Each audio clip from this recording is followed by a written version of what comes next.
ஆடு மாடுகளை நாங்கள் அறுத்து சாப்பிடுறோம். மீனை அறுத்து சாப்பிடல, செத்து போனாலும் சாப்பிடுவோம். உசுறு மீனை வாங்கிட்டு போய் யாரும் அறுத்த சாப்பிடுறாங்க? மீன் கடையில மீன் வாங்க போனோம்னா ஆல்ரெடி செத்து தான் இருக்குது. அப்ப செத்து போன மீனை தான் வாங்கிட்டு போய் சாப்பிடுறோம். செத்து போன கோழியை போய் நாங்க வாங்கி சாப்பிடுறது இல்ல. அது ஏன் அப்படின்னு முதல்ல கேட்கிறாரு. அது ரெண்டுக்கு அறிவியல் பூர்வமாக வித்தியாசம் இருக்குங்க. என்ன வித்தியாசம் இருக்குன்னு கேட்டா, மனிதன், ஆடு மாடு போன்ற உயிரினங்கள், அதாவது தரையிலும் ஆகாயத்திலும் வசிக்கக்கூடிய உயிரினங்கள் இருக்கு இல்லையா, அந்த உயிரினங்களுக்கு ஓடக்கூடிய ரத்தங்கள் இருக்கிறது. ஓடக்கூடிய ரத்தம். இப்ப கழுத்து அறுத்தி என்று சொன்னா பீரித்துக்கிட்டு ரத்தம் வரும். சரியா? உசுரோட ஒரு மீனை வாங்கிட்டு போய் நீங்க கழுத்து அறுத்தியல்னா கசியும். எந்த இடத்துல அறுத்தாலும் அந்த ரத்தம் கசிவு இருக்குமே தவிர பீரிட்டு அடிக்கக்கூடிய ரத்தம் அதுல இருந்து வருமானா வராது. எந்த மீனை உசுரோட பிடிச்சி வந்தாலும் நீங்க அறுத்து செக் பண்ணிக்கலாம், அவ்வளவு வராது. ஒரு சின்ன சிட்டுக்குருவி அறுத்தா கூட அதுல இருந்து ஓடக்கூடிய பீரிட்டு வரக்கூடிய ரத்தம் என்ன செய்யும்? சரணு பீச்சு அடிக்கும். அந்த மாதிரி ரத்தம் இருக்கிறது. சயின்டிபிக்கா என்ன சொல்றான்னு கேட்டா, இந்த ரத்தங்கள்ல நிறைய கிருமிகளும் கெடுதிகளும் இருந்து கொண்டே இருக்கிறது. இது செத்த உடனே என்னவாகுதுன்னா ரத்தம் உறைஞ்சிரும். ஒரு குருவி செத்துச்சு, கோழி செத்துச்சுன்னு வைங்களேன், அந்த ரத்தம் ஓடிக்கிட்டு இருக்கிற ரத்தம் என்னவாயிரும் கேட்டா இறைச்சி மாதிரி இறுகி போயிடும். அறுத்த ரத்தம் கூட நீங்க பாக்குறீங்களே, ரத்தத்தை அறுத்து ஒரு பாத்திரத்தை பிடிச்சீங்கன்னா அப்படியே ரொட்டி மாதிரி என்ன செஞ்சிருது, உறைஞ்சு போயிடுது. அந்த மாதிரி உள்ள உறையும் பொழுது அந்த ரத்தத்தில் வசித்துக் கொண்டிருந்த கிருமிகள் எல்லாம் அதுல வசிக்க இயலாத சூழ்நிலை வந்தவுடனே கிழித்து கொண்டு சதைகளுக்கெல்லாம் ஊடுருவிடுது. அந்த ரத்தத்துல இருந்த கிருமி இறைச்சிக்கெல்லாம் ஊடுருவி வந்துருது. அந்த இறைச்சியை நம்ம சாப்பிடுறதுனால அதுல சில கிருமிகள் எவ்வளவு வெப்பத்திலையும் அது சாவாது. அந்த கிருமிகளோட நம்ம இறைச்சியை சாப்பிட்டா நோய் வரும் என்கிறதுனாலதான் ரத்தத்தையும் நாங்க சாப்பிடக்கூடாது. அறுத்தும் சாப்பிடணும். அறுத்து பீச்சப்பட்ட ரத்தம் இருக்குதுல, அந்த ரத்தத்தை வறுத்தலாம் சாப்பிடுவாங்கல்ல, அது எங்களுக்கு ஹராம், அதுவும் சாப்பிடக்கூடாது. ரெண்டுக்கும் ஒரே காரணம் தான். இந்த மீனை பொறுத்த வரைக்கும் அந்த மாதிரி பீச்சு அடிக்கிற ரத்தம் இருக்குதா? ரத்தமே இல்லை. அதனால நீங்க அறுத்தாலும் அதுல ஒண்ணு வரப்போறது இல்ல, அறுக்காட்டாலும் ஒண்ணு வரப்போறது இல்ல. அது போக நீங்க ரொம்ப ஒரு முந்தா நாள் பிடிச்ச மீனை கொண்டு வந்தாலும் சரி, அதுல கூட இந்த கசீர ரத்தம் இருந்துகிட்டே இருக்கும். ஒரு நாள் கழிச்சு எல்லாம் சாப்பிடுவாங்க. இறைச்சியில் அப்படி இருக்காது, ஒண்ணும் இல்லாம போயிடும். அதனால நீங்க இந்த வேறுபாட்டை விளங்கிக்கிறணும். மீனை அறுக்காத காரணம் என்னன்னு கேட்டா, அதுல ஓடக்கூடிய ரத்தம் இல்லை. மனித இந்த ஆடு மாடுகளுக்கு எல்லாம் என்ன இருக்குது, ஓடக்கூடிய ரத்தம் இருக்குதுன்னு விளங்கிக்கிறோம். அடுத்து பன்றியை நம்ம எதுக்கு சாப்பிடுறது இல்ல முஸ்லிம்கள் அப்படின்னு கேட்கிறாங்க. இன்றைக்கு அறிவியல் பூர்வமாக அதுக்கு 3 காரணங்களை கண்டுபிடிச்சிருக்கிறாங்க. குர்ஆன்ல காரணம்லாம் சொல்லப்படல. குர்ஆன்லயோ நபிகள் நாயகத்தினுடைய பொன்மொழிகள்லயோ பன்றி சாப்பிடக்கூடாதுன்னு மட்டும்தான் சொல்லப்பட்டிருக்கே தவிர இன்னென்ன ரீசன்லாம் சொல்லப்படல. சொன்ன விளங்கி இருக்காது அந்த காலத்து மக்களுக்கு. அந்த காலத்து மக்களுக்கு இதெல்லாம் சொன்ன விளங்கி இருக்காது. அதனால ஹராம்னு சொல்லப்பட்டிருக்கு. இப்ப அதை ஆராய்ச்சி பண்ணி என்ன பண்றாங்கன்னு கேட்டா 3 விதமான காரணத்தை சொல்றாங்க. ஃபர்ஸ்ட் காரணம் என்னன்னு கேட்டா, அந்த பன்றி இறைச்சியில நாடா புழுன்னு ஒரு புழு இருக்கிறது. அந்த புழு எவ்வளவு பெரிய வெப்பத்திலையும் சாவாது. அந்த புழு நம்முடைய உடலுக்குள்ள சென்றால் மூளை காய்ச்சல் இருக்குல்ல, இந்த மூளை காய்ச்சல்ங்கிற நோய் நமக்கு பரவும். பன்றிய பக்கத்துல வளர்க்க கூட கூடாது. அதனால சொல்றாங்க, என்ன டிவில எல்லாம் விளம்பரம் போடுறாங்க பத்தியா, என்ன செய்றாங்க, வீடுகளுக்கு அருகில் பன்றியை வளர்க்காதீர்கள், படுபயங்கரமான மூளை காய்ச்சலுக்கு உள்ளாகாதீர்கள். மத்திய அரசாங்கமே டிவிலையும் வானொலியிலையும் டெய்லி என்ன செய்யறாங்க, இலவசமாக அரசு டிவிகள்ல விளம்பரம் செய்கிறார்கள். அப்ப அந்த நாடா புழு என்பது சாகாத புழுவா இருக்கிற காரணத்தினால அதனால் நமக்கு கேடு ஏற்படும்ங்கிறது ஒரு காரணம் ஒண்ணு. இரண்டாவது காரணம் என்னன்னு கேட்டா, இந்த இருக்கிற நம்ம ஜீவன்கள்லயே அதிகமாக கொழுப்பு உள்ளது பன்றி தாங்க. கொலஸ்ட்ரால்ங்கிறோம்ல, இப்ப கோழியில கம்மியா இருக்குது, அதை விட மாட்டுல கொஞ்சம் கூட இருக்குது, அதை விட ஆட்டுல இன்னும் கூட இருக்குன்னு சொல்றோம்ல, அந்த கணக்குல எடுத்துக்கிட்டீங்கன்னா பன்றியில ஆட்டில் இருப்பதை விட 4 மடங்கு அதிகமான கொழுப்பு இருக்கிறது. அவ்வளவு கொழுப்பு மனித உடல்ல சேர்ந்தால் நமக்கு கொலஸ்ட்ரால் போன்ற அந்த கடுமையான நோய்கள்லாம் வரும் என்று அதையும் கண்டுபிடிச்சிருக்கிறாங்க.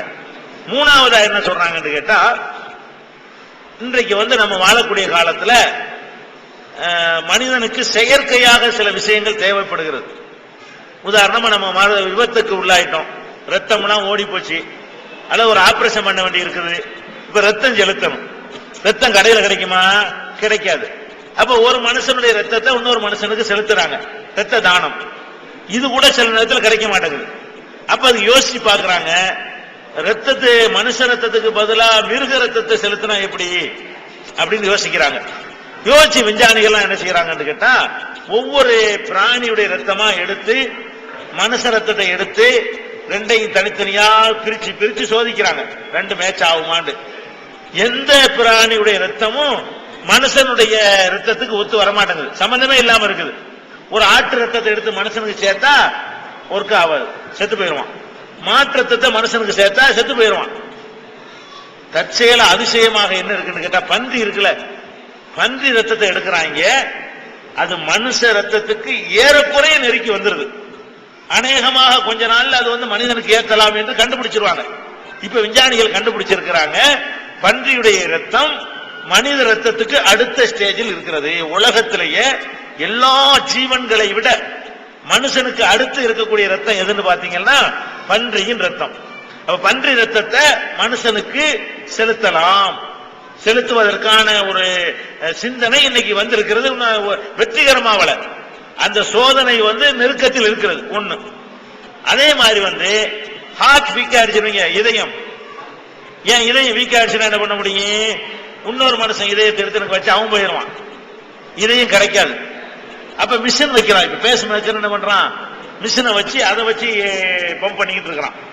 அப்ப யோசனை பண்றாங்க, இதயம் மிருகத்தினுடைய இதயம் ஏதாவது ஒர்க் அவுட் ஆச்சுன்னா நிறைய இதய நோயாளிகள் பொழைச்சிட்டு போயிடுவான். மிருகத்துடைய இதயம் ஒர்க் நமக்கு பொருந்துச்சுன்னு வைங்க, எவ்வளவு நல்லா இருக்கு. ஒரு இதயம் ஆடு, குரங்கு, நாய், மாடு, எரும மாடு எல்லாத்தையும் எடுத்து பார்க்கறான். எந்த இதயமும் மனுஷ இதயத்துக்கு நெருக்கமா இல்லை. பன்றி இதயம் அதே மாதிரி 90% மனுஷனுக்கு நெருக்கமா இருக்கிறது. அதை பார்க்கறான். கிட்னி இருக்குல்ல, கிட்னி செயல்பாடு எடுத்து பாத்தீங்கன்னா அதுவும் ஃபெயிலியர் ஆச்சு நிறைய பேருக்கு. கிட்னி இல்லாதனாலே நிறைய செத்துக்கிட்டு இருக்கிறாங்க நம்ம காலத்துல. அதை சோதனை பண்ணி இப்ப கண்டுபிடிச்சிருக்கிறான், பன்றியுடைய கிட்னி மனுஷனுக்கு நெருக்கமா இருக்கு. மூணும் 90% இருக்கிறது. ரத்தம், கிட்னி, இதயம். இந்த மூணு எப்படி இருக்குது? மனிதனுக்கு அது நெருக்கத்தில் இருக்கிறது. இப்ப மனுஷனுக்கு நெருக்கத்தில் இருக்கும்போது என்ன ஆகுதுன்னு கேட்டா, மனுஷனை திங்கலாமா? மனுஷனை சாப்பிடலாமாங்க? நரமாமிஷம் திங்கலாமா? நம்ம மனசாட்சியை திங்க கூடாதுன்னு சொல்லுது. பன்றி என்பது ஏறக்குறைய நம்மள மாதிரி ஆயிடுச்சு உள் அமைப்புகள்ல. அந்த மாதிரியா இருக்கும் பொழுது அதையே சாப்பிடுவது நம்மள சாப்பிடுற மாதிரி. தோல் கூட மனுஷன் தோல் மாதிரி தான். உரிச்சு இந்த உரிக்கையில ஆட்டுத்தோல் மாதிரி பிடிச்சி உரிக்கையில சீவி தான் எடுக்கல. மனுஷன் தோல் ஆட்டுத்தோல் மாதிரி உரிக்கலுமா? பிஞ்சு பிஞ்சு தான் போகும். அந்த மாதிரி எல்லா வகையிலையுமே அறிவு இல்லைங்கிறதுலையும் பண்ணி சாக்கடையில பொருளுதுங்கிறத தவிர பாத்தீங்கன்னு சொன்னா மற்ற எல்லா விஷயத்திலும் எப்படி இருக்குன்னு கேட்டா மனிதனுக்கு ரொம்ப நெருக்கமான ஒன்றாக இருக்கிறது. அப்ப மனிதன் மனிதனையே சாப்பிடுவதற்கு சமம், நெருக்கம் என்பது இப்ப கண்டுபிடிச்சு சொல்றாங்க. அதனால பன்றி சாப்பிடுறது வேணாம் சொல்லி இஸ்லாம் காரணத்தை சொல்லாம சொல்லி இருக்குது. இன்னும் எவ்வளவு காரணங்கள் கண்டுபிடிப்பாங்க. இன்னொன்னு பிஸ்மி சொல்லி அறுக்கிறதையும் அவர் கேட்டிருக்காரு. அதாவது சும்மா அறுத்தால ரத்தம் ஓடி போயிருமே. அதாவது ஒரு ஆட்டை பிடிச்சி கழுத்து அறுத்தா ரத்தம் ஓடிட்டு போகுது, அது என்ன பிஸ்மில்லா சொல்றது? அது சொல்லாம அறுத்தா ரத்தம் ஓடாதோ அப்படிங்கிற ஒரு கேள்வியும் அதுல இருக்குது. அதுக்கும் ஒரு காரணம் இருக்குதுங்க. என்ன காரணம்னு கேட்டா, ஆடுங்கிறது ஒரு உயிரினம், மாடுங்கிறது ஒரு உயிரினம். இந்த உயிரினத்தை நம்ம படைக்கல, நம்மள உருவாக்கணும், காசு கொடுத்து வாங்கியிருப்போம், நம்மள படைச்சோம் இல்ல. ஒரு உயிரினத்தை போய் கொல்றது என்பது மேலோட்டமா பார்க்கையில் அது என்னது? ஒரு கொடூரமானது. என்னப்பா நீனும் உயிரினம், அதுவும் உயிரினமா இருக்குது, நீ போய் அதை கொள்ளலாம். இதை ஆஃப் பண்ணுமா? இது அதான் கூலர் ஆஃப் பண்ண, அதான் தொண்டை காரணம். கூலர் தான் காரணம். ஏர் கூலர் நீ ஆஃப் பண்ணும் போது இப்பதான் எனக்கு விளங்கு, மைக்கு காரணம் இல்லைங்க, ஏர் கூலர் தான் எல்லாத்துக்கும் காரணம். தொண்டை போனது காரணம். தண்ணியை பீச்சு, ஏசி மாதிரி கிடையாது. அப்ப நல்லா விளைவிக்கிறேன்னு, ஆடு ஒரு உயிரினம், மாடு, கோழி எல்லாம் ஒரு உயிரினம். அதை போய் நம்ம திங்கிறதுக்காக வெட்டுறவங்க போது அதுல ஒரு கொடூரம் வரும். அவன் சாப்பிடுறதுக்காக வேண்டி ஒரு ஜீவனை கொல்றானே அப்படின்னு வரும். அப்ப அந்த எண்ணத்தை மாற்றுவதற்கு இஸ்லாம் வந்து ஒரு வழியை மனுஷனுக்கு சொல்லி தருது. எப்படி? அடே நீ மனுஷன், உனக்காகத்தான் இந்த ஆட்டை நான் படைச்சேன், உனக்காகத்தான் இந்த மாட்டை நான் படைச்சேன், உனக்காகத்தான் இந்த கோழியை நான் படைச்சேன். அதனால என் பேரை சொல்லி நீ அறு, நான் அனுமதி கொடுத்ததுனால தான் அறுக்கிறேன்னு சொல்லி அறு. இதை கொல்லணும்னு வெறி பிடிச்சு நான் அறுக்கவில்லை. கடவுளே, நீ அறுக்க சொல்லி அனுமதித்திருக்கிறாய், நீ இதை சாப்பிடுவதை எனக்கு அனுமதிக்கத்தக்கதாக ஆக்கியிருக்கிறாய், அதனாலதான் அறுக்கிறனே தவிர இன்னொரு உயிரினத்தை கொன்று நான் வாழணும் என்பதற்கு அறுக்கல. இந்த உறுதிமொழிதான் பிஸ்மில்லாங்கிறது. பிஸ்மில்லான்னா அல்லாவின் பெயரால் அப்படின்னா என்ன அர்த்தம்? இறைவா, இந்த ஆட்டை அறுக்கணும்ன்றது எனக்கு நாட்டம் இல்லை, நீ அனுமதிச்சிருக்கிறாய், படைச்சவன் நீ, ஓனர் நீ, சம்பந்தப்பட்டவன் நீ, நீ அனுமதி கொடுக்கும் போது நான் இருக்கிறது இப்படி தப்பாவும். இதுதான் பிஸ்மில்லா. அதனால அந்த அனுமதி லைசன்ஸ் வாங்கிட்டு இருக்கிறது, வேற ஒண்ணு கிடையாது.